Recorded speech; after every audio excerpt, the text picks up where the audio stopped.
ஆவியானவரே, புதிய மாதத்திற்குள்ளாய் உம்மை நாங்கள் வரவேற்கிறோம் அப்பா. கிறிஸ்துக்குள் பிரியமானவர்களே, இந்த மாதம் ஆண்டவர் நமக்கு கொடுக்கும் வாக்குத்தத்த வசனம் எரோமியா 29வது அதிகாரம் 11வது வசனம். நீங்கள் எதிர்பார்த்திருக்கும் முடிவை உங்களுக்கு கொடுக்கும்படிக்கு நான் உங்கள் பேரில் நினைத்திருக்கிற நினைவுகளை அறிவேன் என்று கர்த்தர் சொல்கிறார். அவைகள் தீமைக்கல்ல, சமாதானத்துக்கு ஏதுவான நினைவுகளே.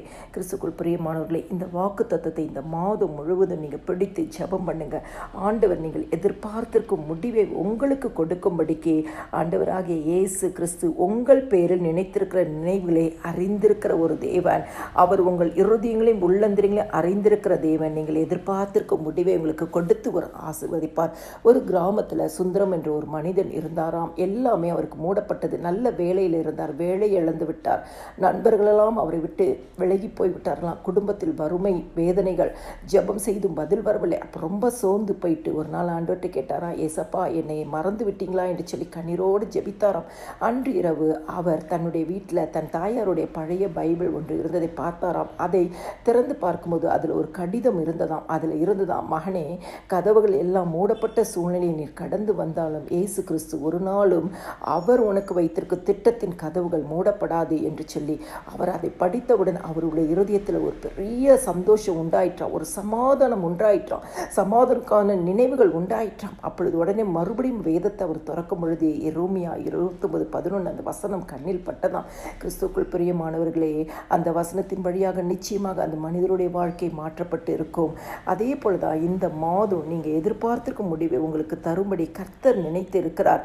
வசனம் 29:10 சொல்லுகிறது, என் நல்வார்த்தையை நிறைவேற பண்ணுவேன் என்று கர்த்தர் சொல்லுகிறார். இந்த வார்த்தையை நீங்கள் விசுவாசிக்கும் பொழுது அவருடைய நல்வார்த்தையை உங்கள் வாழ்க்கையில் நிறைவேற பண்ணுவார். இந்த மாதம் நீங்கள் எதிர்பார்த்திருக்கும் முடிவை உங்களுக்கு தரும்படி கர்த்தர் நினைத்து இருக்கிறார்.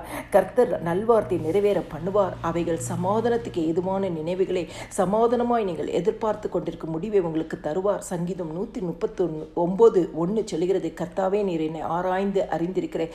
ஆண்டவராகிய இயேசு கிறிஸ்து உங்கள் இருதயங்களை ஆராய்ந்து அறிந்திருக்கிறார். உங்கள் சூழ்நிலையை அறிந்திருக்கிறார், உங்கள் விருப்பங்களை அறிந்திருக்கிறார், உங்கள் வாஞ்சைகளை அறிந்திருக்கிறார். நீங்கள் எதை எதிர்பார்த்து இந்த மாதம் இந்த வாக்குத்தத்த வசனத்தை பார்க்கிறீர்களோ அதை அறிந்திருக்கிறார். எந்த ஜெபத்திற்கு பதில் வர வேண்டும் என்று சொல்லி காத்திருக்கிறீர்களோ அதை அறிந்திருக்கிறார். எந்த ஆசீர்வாதத்திற்காக நீங்கள் ஏங்கி கொண்டிருக்கிறீர்களோ அதை அறிந்திருக்கிறார். எந்த தடைகள் மாற வேண்டும் என்று விரும்புகிறீர்களோ அதை அறிந்திருக்கிறார். ஆண்டவராகிய இயேசு கிறிஸ்து இந்த மாதம் உங்களுக்கு நீங்கள் எதிர்பார்க்கும் முடிவை உங்களுக்கு கொடுப்பார். நீதிமொழிகள் 23:18 சொல்கிறது, நிச்சயமாகவே முடிவு, உன் நம்பிக்கை வீண் போகாது.